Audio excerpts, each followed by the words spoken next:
మనిషి ఎప్పుడైతే పక్క వాళ్ళతో పోల్చుకోవడం మానేస్తాడో అప్పుడే సంతోషంగా బ్రతకగలడు.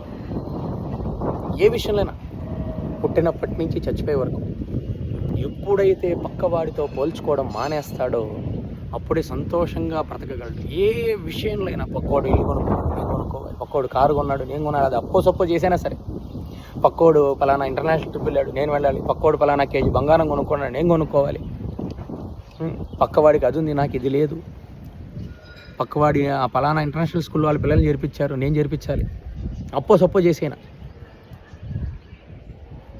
ఎప్పుడైతే ఇలా జీవితంలో ప్రతిదీ పోల్చుకోవడం, కంపారిజన్ మానేస్తారు, పక్కవాడితో కంపారిజన్ చేసుకోవడం మానేస్తారు మీ లైఫ్లో, అప్పుడు మీరు సంతోషంగా ఉంటారు. భగవంతుడు ఇచ్చిన దాన్ని సంతృప్తిగా ఆస్వాదించి లైఫ్ని ఎంజాయ్ చేయగలుగుతారు. లేదంటే ఎప్పుడైతే పక్కవాడితో పోల్చుకొని బ్రతుకుతారో మీ జీవితం అంతా కూడా నరకప్రాయం. ఎందుకంటే వాడికి ఎలా వచ్చిందో, వాడు కష్టపడి సంపాదించాడో, వాళ్ళ తాత ముత్తాతల ఆస్తి వచ్చిందో అనుభవిస్తున్నాడు. ఏ విషయంలో అయినా సరే మీకు అది కాదు, మీరు కష్టపడి సంపాదించుకొని అనుభవించాలి. వారితో పోల్చుకోవడం వల్ల మీరు ఇంకా ఫైనాన్షియల్గా దిగజారిపోతున్నారు తప్ప, పోల్చుకొని బ్రతకడం వల్ల దిగజారిపోతున్నారు తప్ప ఉన్నతమైన స్థానానికి రావట్లేదు. ఆలోచించండి, పోల్చుకోకండి, భగవంతుడు ఇచ్చిందంతా సంతృప్తి చెందండి.